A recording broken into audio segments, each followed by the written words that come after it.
It's nighttime. You sit alone in your room, eating your gruel.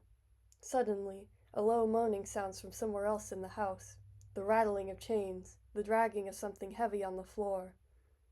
You sit in morbid anticipation, just waiting, dreading the apparition which is about to come through the door.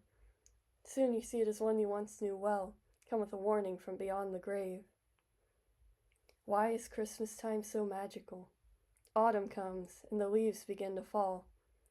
The last of the year's crickets and wasps claw at the air, fighting for one last chance at life. Bears retreat to their caves. Spiderwebs are tattered and empty, like the veil of a long-forgotten bride. Soon Lady Winter takes up the mantle, and the mantel-place is decorated with boughs of holly and ivy. Though at first, winter appears to be a landscape of death, a white burial shroud upon Mother Earth's cadaver. One can look closer and see life and magic in abundance.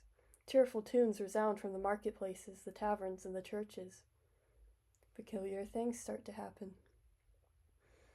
The decorations are put up. Great-great-Aunt Irma's hand-painted snowman, grandmother's Santa Claus, the ornaments, bells, and figurines gifted by various aunts and uncles in the generous spirit of the season. Oh, the whole world rejoices. Frankish housewives bake a grand Yule Log. British families gather around and listen to Dickens read aloud. The Huron tribe sings an old song in 3 languages. Kansans hide a thimble on Grandma's tree. Lovers sacrifice their most prized possessions for that final effort to brighten each other's holiday.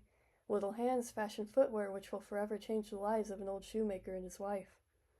A groom searches for his bride under the mistletoe bough. You hear a noise outside and pull back the drapes to behold a spectacle of specters, the wild hunt. Groaning souls of the dead come back to warn you of your grave sin. Jolly bearded men with foodstuffs in abundance, ancestral spirits full of love and mirth, as well as the wild things they feared, blowing horns and chasing stags. And who is this at the helm? The golden-haired lady with her bright smile and long antlers, Ellen, she who walks the dreamways, the lady of the reindeer. That tree by the fireplace, it is not just a prop. The green needles, ever faithful, are the rebirth which will come in the spring, and end to winter's death. The red ornaments are a testament to the blood which was shed to bring about this renewal. Don't forget the fairies and elves, tricky little things, or majestic beings of light. They are about as thick on Christmas Eve as on All Hallows. Best to leave a little something out for them, lest you incur their wrath. Lady, have you spun your flax? If not, Perkta, the ghastly woman with pointed beak and sharpened sickle, will come, ready to replace your innards with straw. Laziness is not tolerated at this time of year. Children, have you been gifted a new coat? Boots? If not, the Yule Cat shall have his festive feast. You should be grateful for your presents at Christmas. Have you been good this year? If not, there's room for you in old Grila's troll cave or Krampus's sack. You should be kind, at Christmas and all year round. But why? Why does all this happen? What event could inspire such an array of whimsical activity from those who live, those who have died, and those who have never been born?